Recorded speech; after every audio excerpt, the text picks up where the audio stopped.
আসসালামু আলাইকুম বন্ধুগণ। আজকে আমরা জানব এনটিআরসিএ লিখিত পরীক্ষা সম্পর্কে। এনটিআরসিএ লিখিত পরীক্ষার পূর্ণাঙ্গ সিলেবাস। নিচে পর্যায়ভিত্তিক বিষয়ের বিস্তারিত তথ্য তুলে ধরা হলো। ১.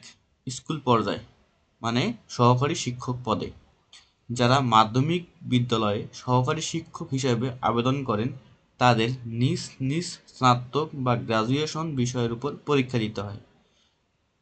সাধারণ বিষয়: বাংলা, ইংরেজি, গণিত, সামাজিক বিজ্ঞান বা ধর্ম। বিজ্ঞান শাখা হলে ভৌত বিজ্ঞান, পদার্থ ও রসায়ন বা জীববিজ্ঞান, উদ্ভিদ বিজ্ঞান ও প্রাণীবিজ্ঞান।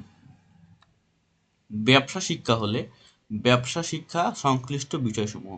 অন্যান্য: শারীরিক শিক্ষা, কৃষি শিক্ষা, চারু ও কারুকলা। ২. স্কুল পর্যায় ২.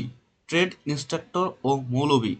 এই পর্যায়টি সাধারণত মাদ্রাসা, দাখিল এবং কারিগরি শিক্ষা প্রতিষ্ঠানের জন্য। মাদ্রাসা, মৌলভী বা ধর্মীয় বিষয়ের উপর প্রশ্ন থাকে। কারিগরি সংশ্লিষ্ট ট্রেড যেমন dress making, civil construction, general electrical works ইত্যাদি বিষয়ের উপর ১০০ নম্বরের লিখিত পরীক্ষা হয়। ৩. কলেজ পর্যায় প্রভাষক। কলেজ পর্যায়ে প্রভাষক পদের জন্য আপনার মাস্টার বা স্নাতকোত্তর যে বিষয়ে সেই বিষয়ের উপর প্রশ্ন থাকে। মানবিক: বাংলা, ইংরেজি, রাষ্ট্রবিজ্ঞান, অর্থনীতি, ইতিহাস, ইসলামের ইতিহাস, দর্শন, সমাজবিজ্ঞান। বিজ্ঞান: পদার্থবিজ্ঞান, রসায়ন, গণিত, উদ্ভিদবিজ্ঞান, প্রাণীবিজ্ঞান, পরিসংখ্যান, আইসিটি।